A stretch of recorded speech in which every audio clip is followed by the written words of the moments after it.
My reading of that was that Susan Hall was dog whistling, wasn't she? She was saying... No, she wasn't. But the reality is, if you don't think he's a good mayor, the people of London disagree with you, who's very firm on this Let me just pull you issue. up on a couple of things. The dog whistle comment, Seb, is ridiculous. Yeah. It's ridiculous. Why? Because we've seen that same ridiculous excuse used by people like Lucy Powell, who went on to apologise for But why is saying it things like ridiculous? Hey everyone, welcome back to Julian Discourse. You know when someone is caught completely failing at their job, but instead of taking accountability, they immediately try to play the victim. That is exactly what London Mayor Sadiq Khan does whenever he is questioned about the city's horrific grooming gang crisis. As the police prepare to reopen 4,000 closed cases, watch this progressive panelist desperately try to defend Khan's endless deflections, only to get absolutely dismantled on live TV. Hit subscribe and let's get into it. As elsewhere in Britain, Sadiq? And why is it he's so defensive and evasive when he's questioned on this topic? Can I just be clear, Chair? Is the inference that because of my faith or my ethnic origin, I'm not seeking to follow these crimes? No, I'm asking you because you're the Police and Crime Commissioner. It beggars belief, doesn't it? Well, Sadiq Khan claims that London is different to other parts of the country on this topic. Well, it looks like the police might disagree with you, Mr. Mayor, because now they think 4,000 closed cases need reopening. And Sadiq Khan's deputy mayor is just as evasive. Are there gangs in London? You're the deputy mayor for policing. The mayor won't answer. As I It's a yes or a no. I will happily answer the question that we do want to prioritise and make sure there's high levels of forensic support and evidence gathering. Abuse of all kinds, Do you know especially how bad children. this looks? Do you understand how Assembly bad Member this Hall, looks would you for like me Labour? to... I mean, it's nuts. Answer the question.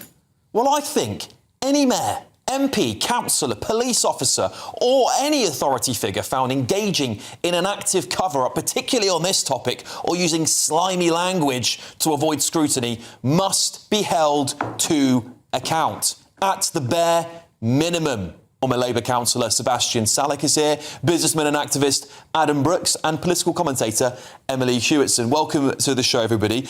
Adam, I'll start with you. Met Police, 4,000 grooming gang cases identified that may need to be reopened. What does that say when you see the scenes that the mayor has put the country through, at least the capital through, constantly denying they exist in the same way they do elsewhere, but apparently the Met Police might disagree with that? How is this arrogant man still the mayor of this capital city? 9 million people live in London, and we've got that man sort of leading it. Crime has spiralled out of control since 2016. We've seen tube strikes, you know, he promised that would end. So much has happened that he said he would sort out. He's a terrible, terrible mayor. Donald Trump is spot on with him. Yet, when he's asked about grooming gangs, he was so arrogant there to Susan Hall. He should not be allowed to not answer that question. As I say, he's the top of the police. As the mayor, he heads the police. He must answer. He doesn't, and you've got to answer why. Ask why. For me, it's my opinion that it's because of his faith and his ethnicity that he's maybe trying to defend certain quarters of that extreme people within that community.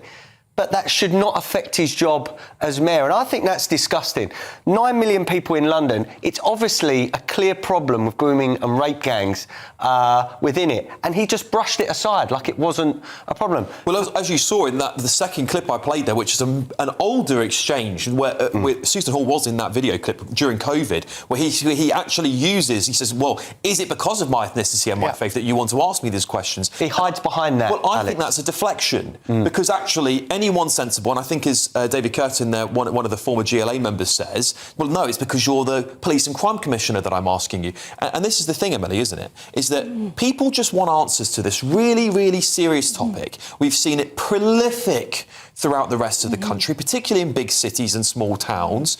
But why would anybody assume London is somehow an exception to all of this. Exactly, and I agree with Adam that he is a terrible mayor, but I think based on that clip, I'm inclined to believe that he is a terrible person. I think it is an absolute insult to the victims to keep asking. I mean, Susan Hall asked him 9 times about grooming gangs. It's insulting that he pretended not to know the definition of grooming gangs. It's insulting to pretend to try and move the conversation onto county lines victims, which is obviously important, but a very different issue to what Susan Hall was asking. And it's insulting to pretend that this isn't an issue that has affected London. How can it be so prevalent in every other city in the UK, but somehow London, the crime capital, is exempt? It's just insulting. And if you've read Rupert Lowe's victims report into the inquiry into grooming gangs, which, by the way, I recommend every single person reads because it is so powerful. I'm making my way through it now. You'll read the testimonies and you will see how the police and how the authorities failed these victims. And Sadiq Khan is doing the exact same.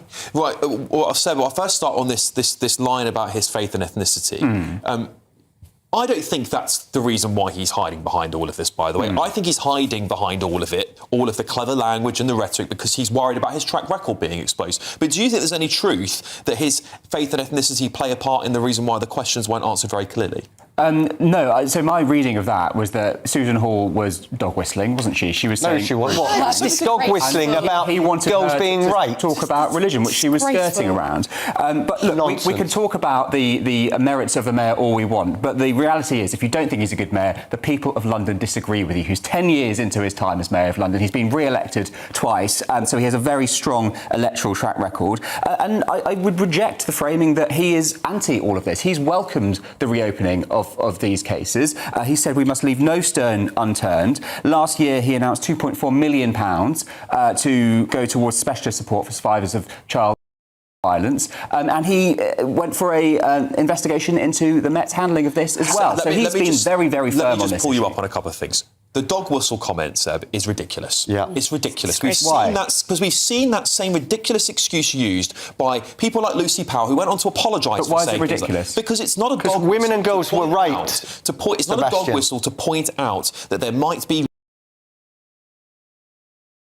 What you just witnessed on that GB News panel is the exact rhetorical trick the progressive establishment has used for decades to cover up one of the greatest institutional failures in modern British history. Whenever an elite politician or their media surrogates are cornered on the horrifying reality of grooming gangs, they immediately deploy accusations of dog whistling to shut down the conversation. It is a calculated, deeply cynical strategy designed to make the public feel guilty for simply demanding the truth. To understand why the British public is so absolutely furious today in the summer of 2026, you have to look at the undeniable tragic timeline of this crisis. For years, the media and political class insisted that organized grooming gangs were a localized problem restricted to northern towns. But remember the devastating Alexis J. report published back in August 2014. It explicitly concluded that over 1,400 children in Rotherham alone were subjected to horrific abuse between 1997 and 2013. And why did it go on for so long? Because police and social workers actively looked the other way, terrified of being labeled racist or Islamophobic. Now, London Mayor Sadiq Khan has spent years playing semantic games, suggesting that London is somehow magically exempt from this specific model of exploitation. Yet the reality has finally caught up with him. The Metropolitan Police are currently reviewing a staggering 4,000 previously closed cases under Operation Beacon. When you have a mayor who reflexively suggests he is being questioned because of his faith, rather than taking accountability as the actual police and crime commissioner for London, you are watching the exact same institutional cowardice that failed those children in Rotherham. The political establishment wants to hide behind academic buzzwords, but the public sees right through it. They will no longer accept polite deflections while vulnerable girls pay the price. Thank you for watching Julian Discourse. If you refuse to let the establishment silence the truth, hit that subscribe button, leave a like, and I'll see you in the next one.